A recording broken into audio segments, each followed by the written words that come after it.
ሰላም ጤና ይስጥልን ከቻናል 1 የሰዓቱን ዜናዎቻችንን ወደ እናንተ እናደርሳለን። ከዜናዎቹ ጋር ወይንሸት ዘውዴ ነኝ።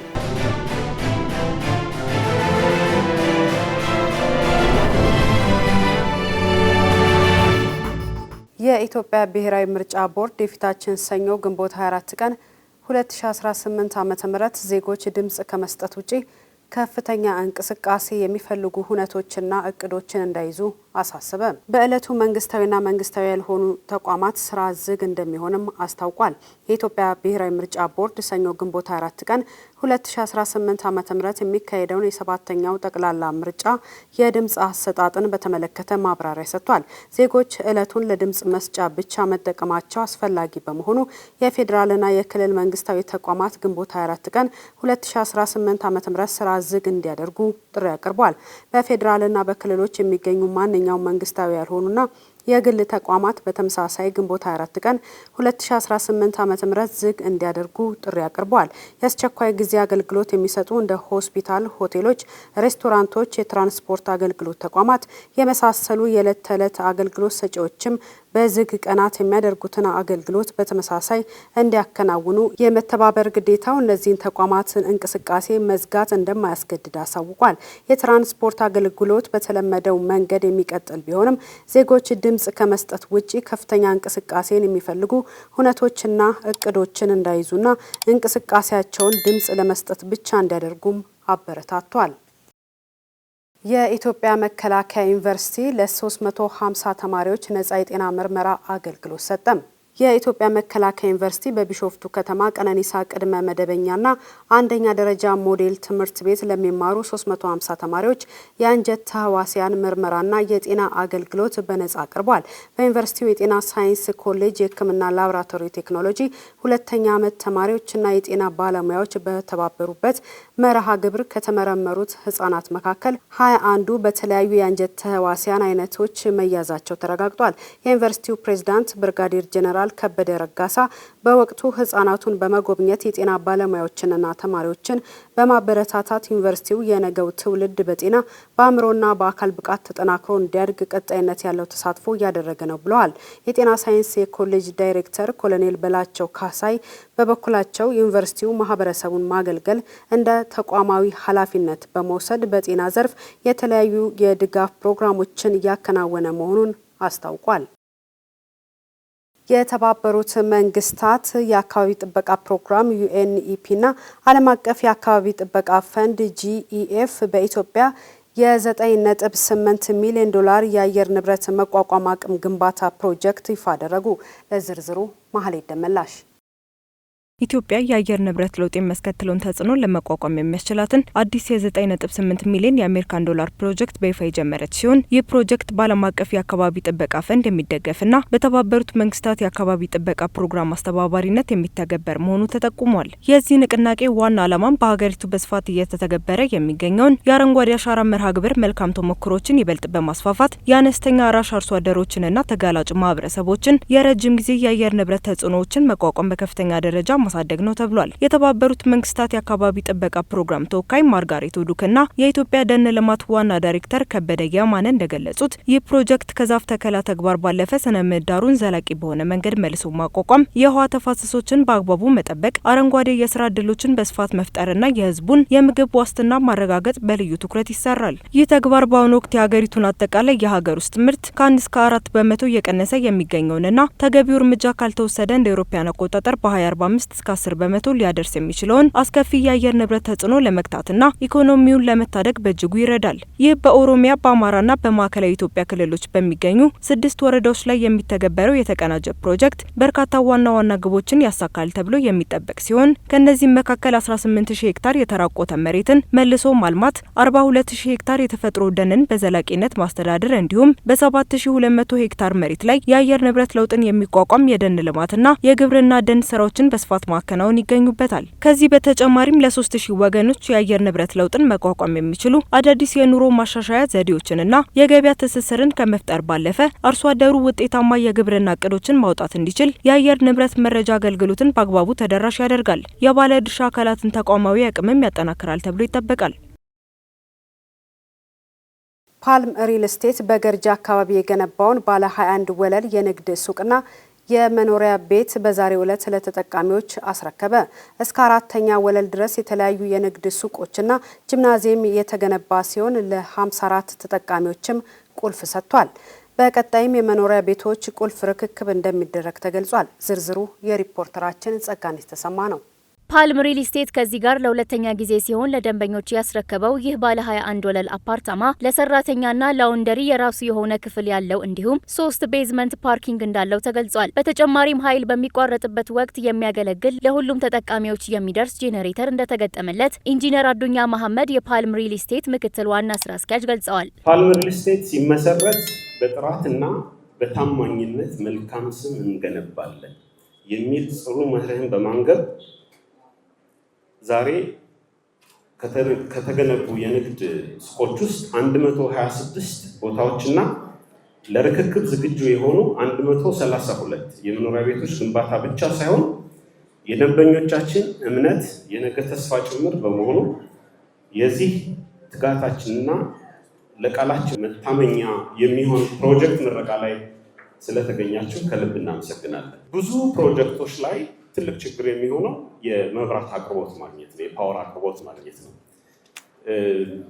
የድርጅታችን ባለሙያዎች ከ1 ዓመት በላይ የተወሰኑ ባለሙያዎች ደግሞ በየቀኑ መብራት ኃይል በመዋል 1200 ኬቪኤ ትራንስፎርመር ለመኖሪያ ቤቶች፣ 630 ኬቪኤ ለንግድ ቦታዎች አስገብተን በዚህም በጣም ስኬታማ ነን። ከ10 ሺህ በላይ አረጋውያንና የአእምሮ ህሙማን መርጃ ማዕከል ለሆነው መቄዶንያ ደግሞ ፓልም ሪል ስቴት 28 ሚሊዮን ብር የሚገመት ባለ 3 መኝታ አፓርታማ ማህበራዊ ግዴታውን ለመወጣት በስጦታ መልክ አበርክቷል። ይህንንም ተከትሎ የመቄዶንያ የአረጋውያንና አእምሮ ህሙማን መርጃ ማዕከል መስራች ቢኒያም በለጠ ማህበራዊ ኃላፊነትን የተለያዩ ተቋማት እንዲወጡ ሲሉ መልእክት አስተላልፈዋል።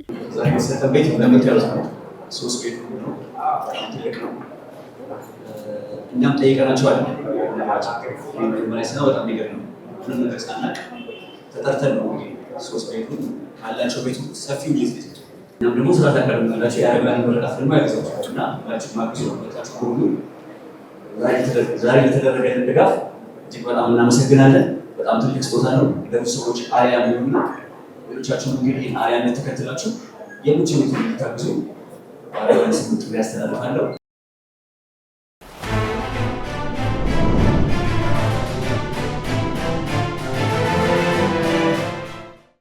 ከውጭ ምንጭ ወዳገኘናቸው መረጃዎቻችን እናልፋለን። በዲሞክራቲክ ሪፐብሊክ ኮንጎ ያለው ግጭት የኢቦላን ስርጭት ለመቆጣጠር የሚደረገው ጥረት ላይ ጫና ማሳደሩን የዓለም ጤና ድርጅት ዳይሬክተር ዶክተር ቴድሮስ አድሃኖም ተናገሩ።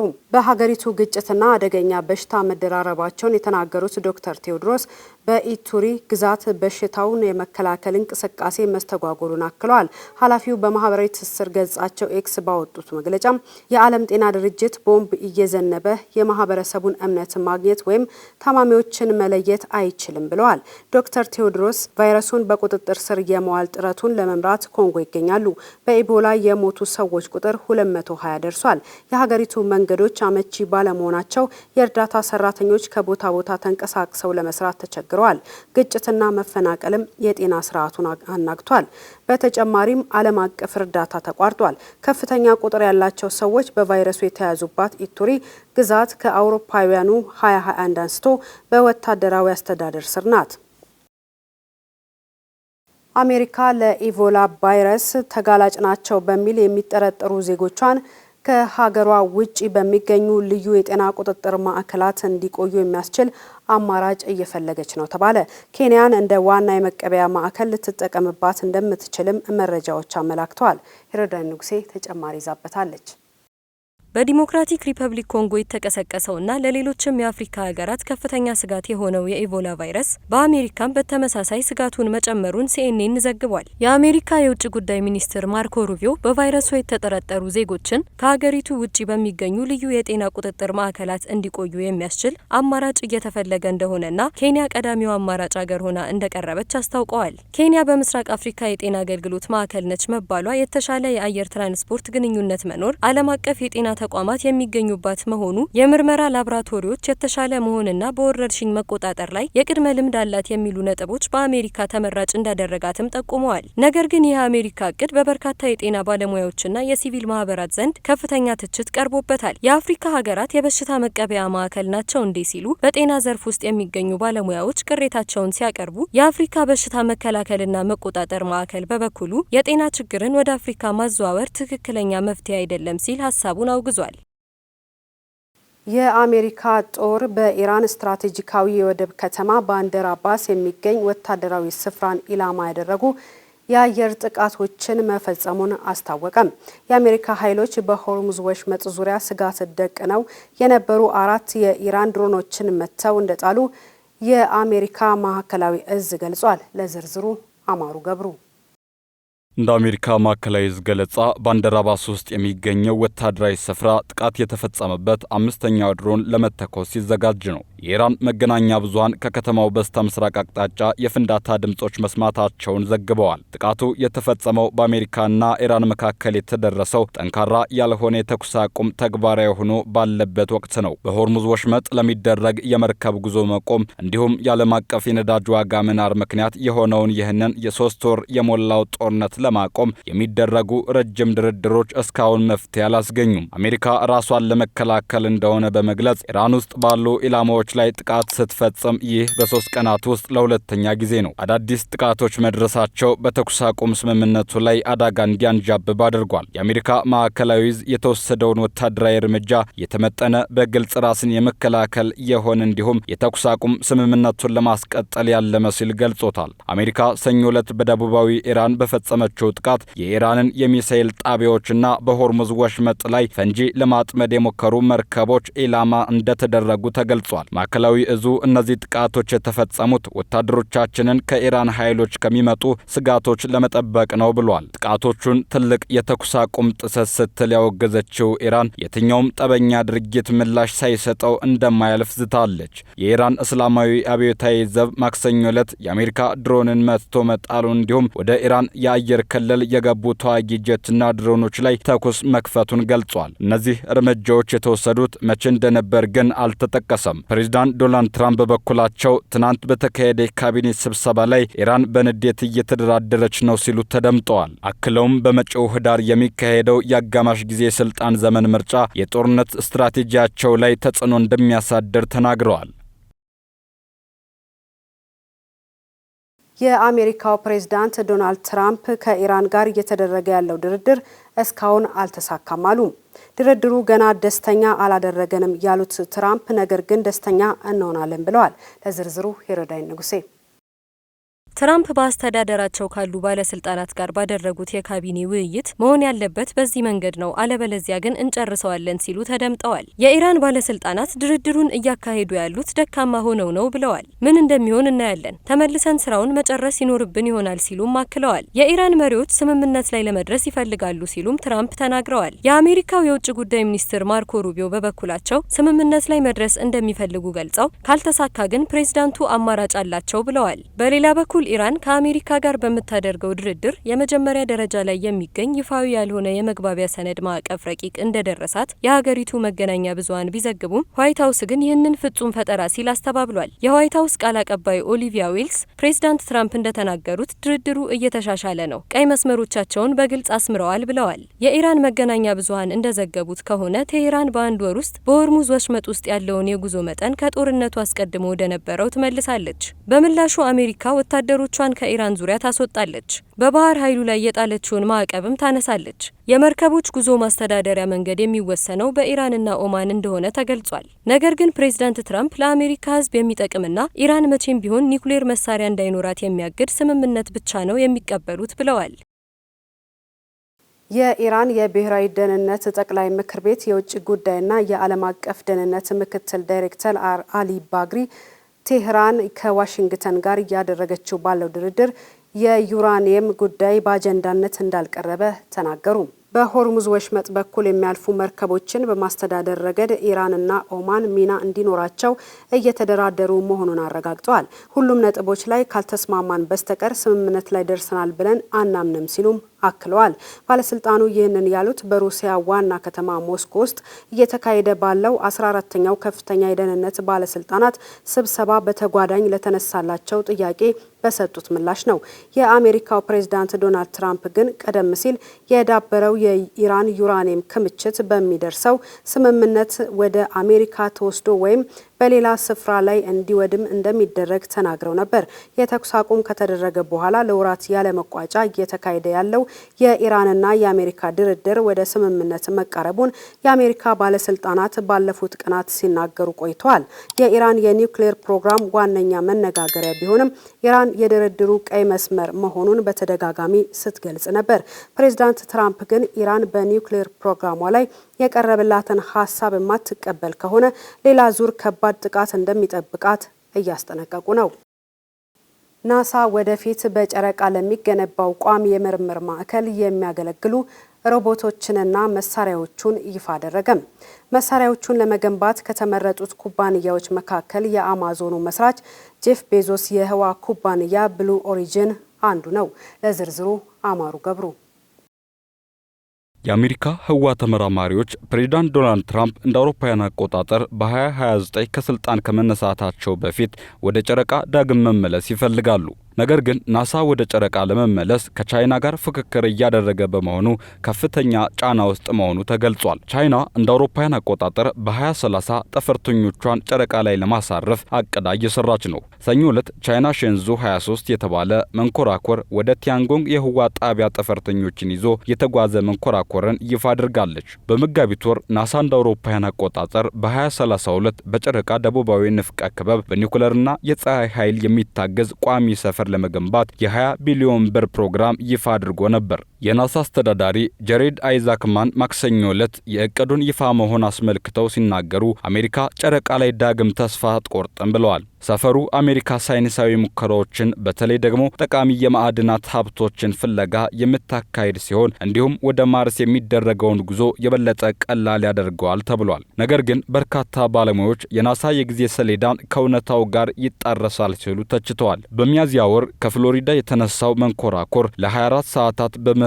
ዙሪያ ሲሽከረከር ቆይቶ ወደ ጨረቃ ስኬታማ ጉዞ አድርጓል። የአርቴምስ 2 ተልእኮ የሰው ልጆችን ከአፖሎ 17 ወዲህ ወደ ጨረቃ መልሶ በመውሰድ ታሪካዊ ጉዞ ተብሏል። 4 የናሳ ጠፈርተኞችን የያዘው ይህ መንኮራኩር ከፍሎሪዳ ሲነሳ አሜሪካን ጨምሮ በተለያዩ አገራት በርካታ ሰዎች ተከታትለውታል። በኦፕን ዩኒቨርሲቲ የህዋ ተመራማሪ የሆኑት ዶክተር ሳይመን ባርበር የሰው ልጅን ጨረቃ ላይ ለማስቀመጥ የሚረዳ መሳሪያ ላይ ያለውን ክፍተት ግምት ውስጥ በማስገባት ቻይና ቀድማ እዚያ ብትደርስ አልገረምም ሲሉ ለቢቢሲ ተናግረዋል። የናሳ ወደ ጨረቃ የሚደረገው ጉዞ በ3 ምዕራፎች የተከፋፈለ ነው። የሰው ልጅ ወደ ጨረቃ ከመጓዙ በፊት ናሳ አስቀድሞ የአካባቢው አስቸጋሪ መልክዓ ምድር ለመፈተሽ ሮቦቶችን መላክ ይፈልጋል። ሳይንቲስቶችንና የተለያዩ ሳይንሳዊ መሳሪያዎችን የሚሸከሙ ተሽከርካሪዎችንም የመላክ ሀሳብ አለው። ማክሰኞ ዕለት ብሉ ኦሪጅን፣ ኢንቱዊቲቭ ማሽን እና አስትሮቦቲክ የተባለ ኩባንያዎች ናሳ ወደ ጨረቃ ለመሄድ የሚያስፈልጉትን ማሽኖች እንዲገነቡ ኮንትራት ተሰጥቷቸዋል። ከዚህ ቀደም የኤለን መስክ ኩባንያ ስፔስ ኤክስ ወደ ጨረቃ ለመጓዝ የሚያገለግሉ ማሽኖችን እንዲገነባ ቢደረግም በርካታ ተግዳሮቶች ገጥመውታል።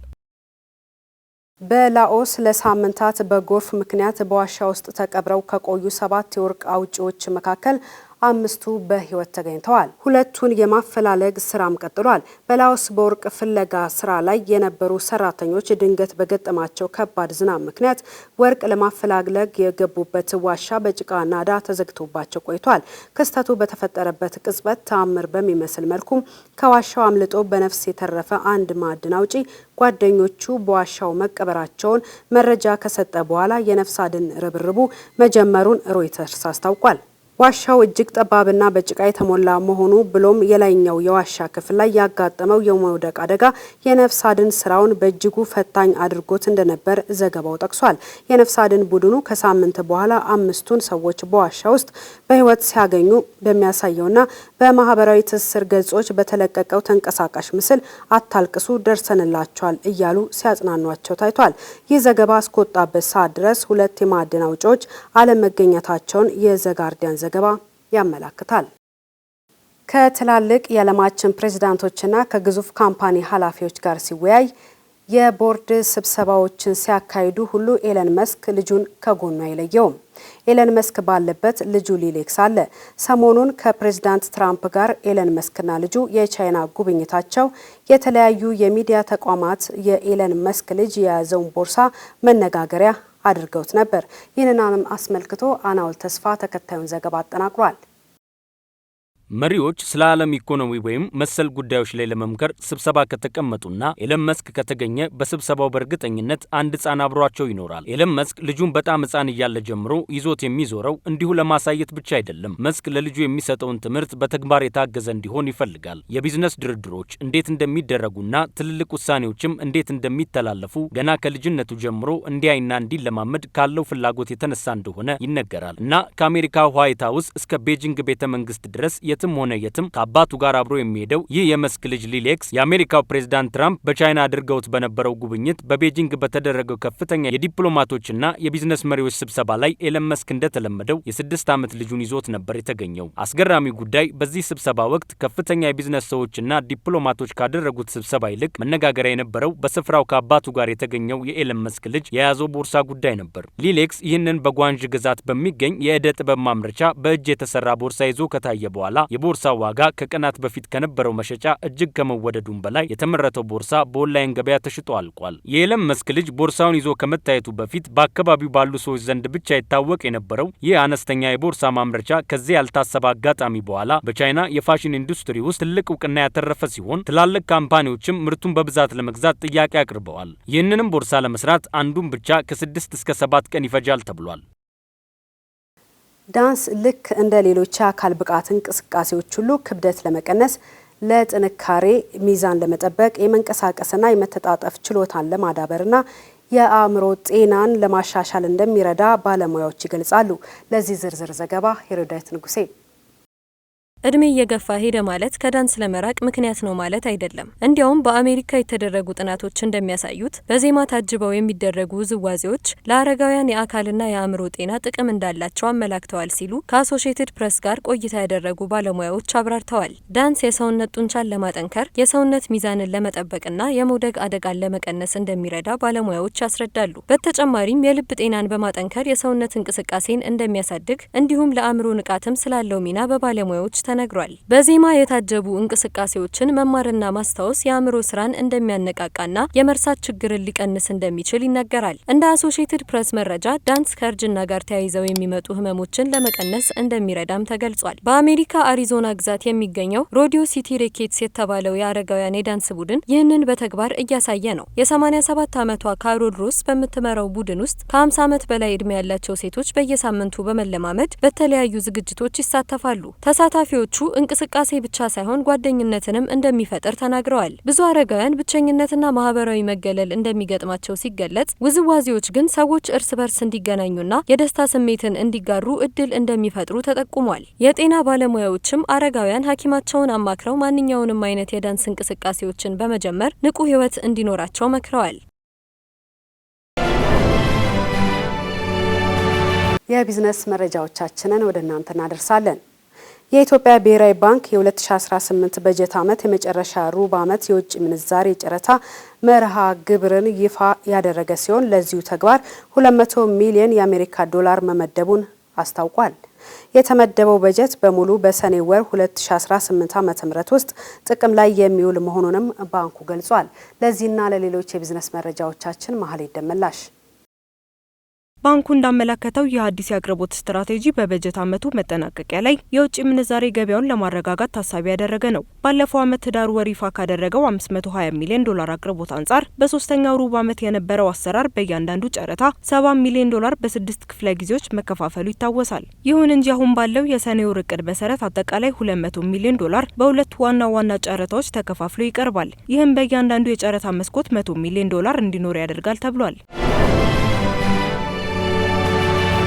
በዘንድሮ ዓመት እስካሁን ወደ 8.1 ሚሊዮን ኩንታል የአቮካዶ ምርት ለሀገር ውስጥ ገበያ መቅረቡን የኦሮሚያ ግብርና ቢሮ አስታወቀ። ቢሮ በዘንድሮ ዓመት ከ20 ሚሊዮን በላይ የአቮካዶ ችግኝ ለተከላ መዘጋጀቱንም ገልጿል። የክልሉ ግብርና ቢሮ የፍራፍሬ ልማት ዳይሬክተር እንደገለጹት በዘንድሮ የምርት ዘመን ከታቀደው አቮካዶ ምርት መካከል 8.1 ሚሊዮን ኩንታል ለሀገር ውስጥ ገበያ የቀረበ ሲሆን ከ2000 ኩንታል በላይ የአቮካዶ ምርት ወደ አውሮፓና መካከለኛው ምስራቅ ሀገራት በመላክ የውጭ ምንዛሪ ተገኝቷል። በክልሉ የአቮካዶ ምርት በስፋት የሚደርስበት ጊዜ ከግንቦት ወር መጨረሻ ጀምሮ በመሆኑ ከዚህ ወር መጨረሻ ጀምሮ የታቀደውን የምርት መጠን ማሳካት እንደሚቻል የክልሉ የግብርና ቢሮ የፍራፍሬ ልማት ዳይሬክተር ቻላቸው አዱኛ ተናግረዋል።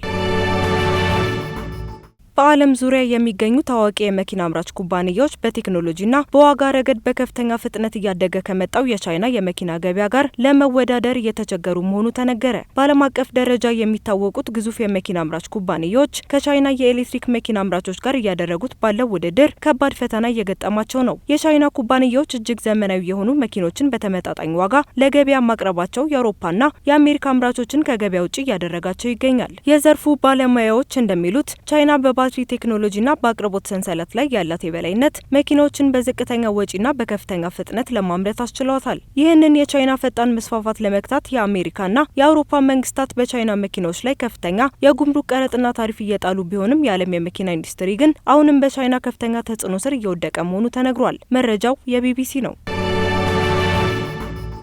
አውስትራሊያ ፎሬቨር ኬሚካልስ በመባል በሚታወቁትና በቀላሉ በማይጠፉ መርዛማ ኬሚካሎች ሳቢያ ለደረሰባት የአካባቢ ብክለት የአሜሪካውን 3M ኩባንያ የ1.4 ቢሊዮን ዶላር ካሳ ጠየቀች። የሀገሪቱ መንግስት በኩባንያው ላይ የመሰረተው ክስ በአውስትራሊያ ታሪክ ከፍተኛው የካሳ ጥያቄ የቀረበበት መሆኑ ተነግሯል። የአውስትራሊያ መንግስት ፎሬቨር ኬሚካልስ በሚባል በሚታወቁት ሰው ሰራሽ ኬሚካሎች ሳቢያ በሀገሪቱ ወታደራዊ ካምፖች አካባቢ ለደረሰው የውሃና የአፈር ብክለት በአሜሪካው የ3M ኩባንያ ላይ ክስን መስርቷል። መንግስት ለደረሰው ጉዳትና ለጽዳት ስራዎች የሚውል የ1.4 ቢሊዮን የአሜሪካን ዶላር ካሳ እንዲከፈለው በፌዴራል ፍርድ ቤት ጠይቋል። ክሱ የሚያተኩረው ኩባንያው ለአውስትራሊያ መከላከያ ሲያቀርባቸው በነበሩትና PFAS የተባለ አደገኛ ኬሚካል በያዙ የእሳት አደጋ መከላከያ አረፋዎች ላይ ነው። በተፈጥሮ ውስጥ በቀላሉ የማይበሰብሱት እነዚህ ኬሚካሎች ለካንሰርና ለሌሎች ከባድ የጤና እክሎች መንስኤ እንደሚሆኑም ይታወቃል። መረጃው የቢቢሲ ነው። ከቻናል 1 ቴሌቪዥን የሰዓቱ ዜናዎቻችን እነዚህን ይመስላሉ። ስለተከታተላችሁ እናመሰግናለን። ዜናውን እየመራው ወይንሸት ዘውዴ አብሬያችሁ ቆይታ አድርጌያለሁ። ጤና ይስጥልኝ።